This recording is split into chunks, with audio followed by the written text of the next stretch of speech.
സംസ്ഥാനത്ത് കാട്ടാന ആക്രമണത്തിൽ ഒരു ജീവൻ കൂടി പൊലിഞ്ഞു. മലപ്പുറം മുത്തേടത്ത് വനവിഭവം ശേഖരിക്കാൻ പോയ ആദിവാസി സ്ത്രീ സരോജിനിയാണ് കാട്ടാന ആക്രമണത്തിൽ കൊല്ലപ്പെട്ടത്. സമീർ ബിൻ കരീം വിവരങ്ങൾ നൽകും. മലപ്പുറത്തുനിന്ന് സമീർ, എന്താണ് അവിടെ സംഭവിച്ചത്? വലിയ പ്രതിഷേധം അവിടെ ജനങ്ങളുടെ ഭാഗത്തുനിന്ന് ഉണ്ടാകുന്നു എന്ന് മനസ്സിലാക്കുന്നു. മൃതദേഹം ആശുപത്രിയിലേക്ക് മാറ്റാൻ പോലും നാട്ടുകാർ അനുവദിച്ചിട്ടില്ല ഇതുവരെ എന്ന് നേരത്തെ സമീർ തന്നെ റിപ്പോർട്ട് ചെയ്തിരുന്നു. എന്തൊക്കെയാണ് മറ്റു വിശദാംശങ്ങൾ?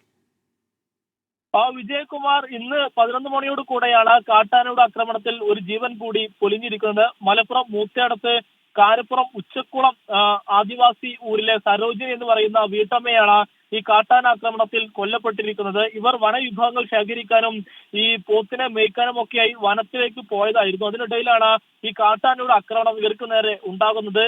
ഇപ്പോൾ ഇവർ ഉടൻ തന്നെ മരിക്കുകയായിരുന്നു. നിലവിൽ ഇവരുടെ മൃതദേഹമുള്ളത് ഇവരുടെ വീടിന്റെ തന്നെ മുൻവശത്താണ്. ഇതുവരെ മൃതദേഹം ഇവിടെ നിന്ന് മാറ്റാൻ ഈ നാട്ടുകാർ അനുവദിച്ചിട്ടില്ല. പ്രധാനമായും ഇവർ പറയുന്നത് കാട്ടാനയുടെ ആക്രമണം ഇവിടെ സ്ഥിരമാണെന്നും വനം വകുപ്പ് ഒരു നടപടി ഇതുമായി ബന്ധപ്പെട്ട് സ്വീകരിക്കുന്നില്ല എന്നുള്ളതുമാണ് ഇതുമായി ബന്ധപ്പെട്ട നാട്ടുകാർ ഉയർത്തുന്ന പരാതി. ദിവസങ്ങൾക്ക് മുന്നേ ഒരു ആദിവാസി യുവാവ് മണികണ്ഠനെയും ഇവിടെ കാട്ടാന ആക്രമണത്തിൽ കൊല്ലപ്പെടുന്ന ഒരു സാഹചര്യം ഉണ്ടായിരുന്നു.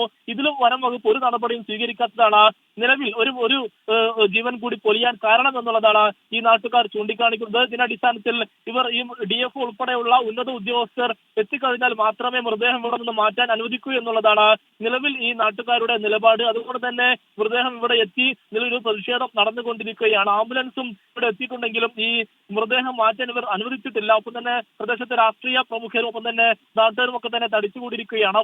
വനം വകുപ്പ് പോലീസ് ഉദ്യോഗസ്ഥരും സംഭവ സ്ഥലത്ത് എത്തിയിട്ടുണ്ട്. പക്ഷേ പ്രതിഷേധത്തിന് അഴവ് വന്നിട്ടില്ല എന്നുള്ളതാണ് ഏറെ ശ്രദ്ധേയമായിട്ടുള്ള ഒരു കാര്യം. ഏതായാലും മൃതദേഹം ഇപ്പോഴും ഇവിടെ വെച്ച് ഇവർ സമരം ചെയ്യുകയാണ്. DF ഉൾപ്പെടെയുള്ള ഉന്നത ഉദ്യോഗസ്ഥർ സംഭവ സ്ഥലത്ത് എത്തിക്കഴിഞ്ഞാൽ മാത്രമേ മൃതദേഹം മാറ്റാൻ അനുവദിക്കൂ എന്നുള്ള നിലപാടിലാണ് ഇപ്പോഴും ഈ ആളുകൾ ഉള്ളത്. ഈ വനം വകുപ്പ് കൃത്യമായ നടപടിക്രമങ്ങൾ അല്ലെങ്കിൽ കൃത്യമായ വന്യമൃഗങ്ങളെ തുരത്താനുള്ള നടപടികൾ സ്വീകരിച്ചിരുന്നുവെങ്കിൽ ഒരിക്കലും തന്നെ ഒരു ജീവൻ കൂടി പൊലിയുന്നൊരവസ്ഥയിലേക്ക് കാര്യങ്ങൾ പോകില്ലായിരുന്നു എന്നുള്ളതാണ് നിലവിൽ നാട്ടുകാരുടെ പക്ഷം. ഈ സാഹചര്യത്തിലാണ് ഇത്തരം ഒരു സമരത്തിലേക്ക് ഇവർ കടന്നിരിക്കുന്നത്. ഒരു തരത്തിലും ഇവർ അഴയുന്നില്ല എന്നുള്ളതാണ് ശ്രദ്ധേയമായിട്ടുള്ള കാര്യം. ഇനി മൃതദേഹം ഇവിടെ നിന്നും നിലമ്പൂർ ജില്ലാ ആശുപത്രിയിലേക്കാണ് എത്തിക്കാനുള്ളത്. പക്ഷേ അതിനൊന്നും തന്നെ നാട്ടുകാർ അനുവദിക്കുന്നില്ല. ഏതായാലും നിലവിൽ പ്രതിഷേധം തുടരുകയാണ്. ഏതാനും ദിവസങ്ങൾക്ക് മുന്നെയാണ് മണികണ്ഠൻ എന്ന് പറയുന്ന 38-കാരനായ ആദിവാസി യുവാവും സമാനമായ രീതിയിൽ കാട്ടാനാക്രമണത്തിൽ കൊല്ലപ്പെട്ടത്. അന്നും വലിയ പ്രതിഷേധങ്ങൾക്കായിരുന്നു നിലമ്പൂർ സാക്ഷ്യം വഹിച്ചത്. പക്ഷെ അന്ന് വനം വകുപ്പ് മന്ത്രി ഉൾപ്പെടെയുള്ളവർ ഈ ഭാഗത്തേക്ക് എത്തി കൃത്യമായ നടപടി ഉണ്ടാകുമെന്ന് ഇവർക്ക് ഉറപ്പ് നൽകിയിരുന്നു. പക്ഷേ അതും തന്നെ പാലിക്കപ്പെട്ടിട്ടില്ല എന്നുള്ളതാണ് ഇവർ ഉയർത്തുന്ന ഒരു ആവശ്യം. നിലവിൽ ഈ ഉച്ചക്കുളം ആദിവാസി ഊരെന്നുള്ളത് വനത്താൽ ചുറ്റപ്പെട്ട ഒരു ഇടമാണ്. 3 ഭാഗം വനവും ഒരു വശത്ത് പുഴയുമാണ്. അതുകൊണ്ട് തന്നെ ഇവിടെ നിന്നും പുറത്തെത്തുക എന്നുള്ളത് വളരെ റിസ്ക് ഏറിയ ഒരു പ്രവൃത്തി കൂടിയാണ്. അങ്ങനെ ഈ സ്ഥിരമായി കാട്ടാന ആക്രമണം ഒപ്പം തന്നെ ഈ വന്യമൃഗ ശല്യങ്ങളൊക്കെ തന്നെ ഈ ഭാഗത്ത് രൂക്ഷമാണ്. ഇവരുടെ കൃഷിയും മറ്റുമെല്ലാം തന്നെ നശിപ്പിക്കുന്നതും ഒരു പതിവ് കാഴ്ചയാണ്. അതുകൊണ്ട് തന്നെ ദിവസങ്ങളായിട്ടുള്ള ഇവരുടെ ആവശ്യമാണ് അല്ലെങ്കിൽ വർഷങ്ങളായിട്ടുള്ള ഇവരുടെ ആവശ്യമാണ് ഈ കാട്ടാനാക്രമണത്തിൽ നിന്നും ഒരു സ്വയരക്ഷ എന്നുള്ളത്. എന്നാൽ അതുമായി ബന്ധപ്പെട്ടൊന്നും തന്നെ ഉണ്ടാകുന്നില്ല എന്നുള്ളത് ഉയർത്തി കാണിച്ചാണ് നിലവിൽ ഇവർ പ്രതിഷേധിക്കുന്നത്. ഏതായാലും നിലവിൽ ഒരു ജീവൻ കൂടി കാട്ടാനാക്രമണത്തിൽ നിലവിൽ കൊല്ലപ്പെട്ടിരിക്കുകയാണ്. അതോടൊപ്പം തന്നെ നിലവിൽ PV അൻവർ ഉൾപ്പെടെയുള്ള ആളുകളൊക്കെ തന്നെ ഈ വന്യമൃഗ ശല്യത്തിനെതിരെ വലിയ സമരവുമായി എത്തുന്നു. ഇന്ന് കോൺഗ്രസിന്റെ നേതൃത്വത്തിലുള്ള സമരവും നിലമ്പൂരിൽ നടക്കുന്നുണ്ട്.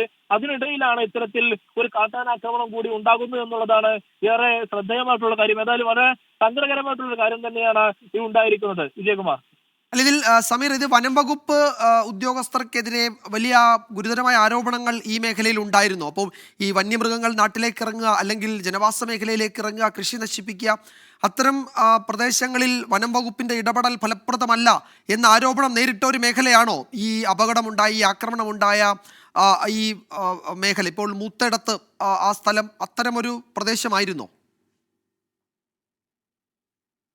എന്നുള്ളതും ഈ കടുത്ത വനമേഖലയാണ്. അതോടൊപ്പം തന്നെ ആദിവാസി കുടുംബങ്ങൾ സ്ഥിരമായി താമസിക്കുന്ന ഒരു മേഖല കൂടിയാണ്. ഇവർ കൃഷിയും മറ്റുമൊക്കെയാണ് ഇവരുടെ ജീവിതം മുന്നോട്ട് പോകുന്നത്. എന്നാൽ ഇവർക്ക് സ്ഥിരമായി ഈ വന്യമൃഗ ശല്യമുണ്ട്. നേരത്തെ പലതവണ ഇതൊക്കെ തന്നെ അധികാരികളുടെ ശ്രദ്ധയിലേക്ക് കൊണ്ടുവന്നതാണെങ്കിൽ പോലും അത് സ്ഥിരം പരാതി എന്നുള്ള നിലക്ക് പലപ്പോഴും അതങ്ങനെ അവഗണിക്കപ്പെട്ടു പോകുന്നതാണ് ഒരു പതിവ് എന്നുള്ളതാണ് വളരെ പ്രധാനപ്പെട്ട കാര്യം. എന്നാൽ ഇപ്പോൾ സംഭവിച്ചിരിക്കുന്നത് ഒരു ജീവൻ കൂടി പൊലിഞ്ഞിരിക്കുന്നു എന്നുള്ളതാണ്. അങ്ങനെ ജീവൻ പൊലിഞ്ഞതോടു കൂടിയാണ് ഇനി ഇതിനൊരു പരിഹാരമില്ലാതെ തങ്ങൾ പിന്നോട്ടില്ല എന്നുള്ള നിലപാടിലേക്ക് ഈ ആളുകൾ ഒക്കെ തന്നെ എത്തിയത് എന്നുള്ളതാണ് ശ്രദ്ധേയമായിട്ടുള്ള ഒരു കാര്യം. അതോടൊപ്പം തന്നെ ഇവർ എടുത്തു പറയുന്ന ദിവസങ്ങൾക്ക് മുന്നേ ഒരു കാട്ടാനയുടെ ആക്രമണത്തിൽ ഒരു ആദിവാസി യുവാവ് ഈ നിലമ്പൂരിനടുത്ത് തന്നെയാണ് കൊല്ലപ്പെട്ടത്. സമീർ ബിൻ കരീമാണ് വിവരങ്ങൾ നൽകുന്നത്. ഇപ്പോൾ നാട്ടുകാരുടെ കൂടുതൽ പ്രതികരണങ്ങൾ കൂടി ലഭ്യമായിട്ടുണ്ട്. എന്താണ് ഈ പ്രദേശത്തെ പ്രശ്നങ്ങൾ സംബന്ധിച്ച് നാട്ടുകാർക്ക് പറയാനുള്ളതെന്ന് കേൾക്കാം.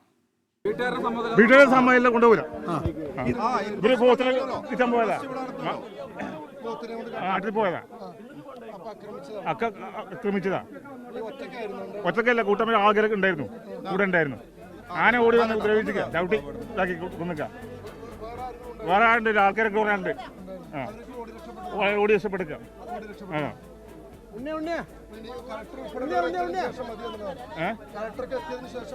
കളക്ടർക്ക് എത്തിയ ശേഷം എന്താണ് അവിടെ എടുത്തിട്ട് മാത്രം ഇവിടുന്ന് വിട്ടാൽ മതി, ഓടി എടുത്താൽ മതി ഞാൻ പറയുന്നത്. തീരുമാനം എടുക്കാതെ വിടണ്ടാണ്.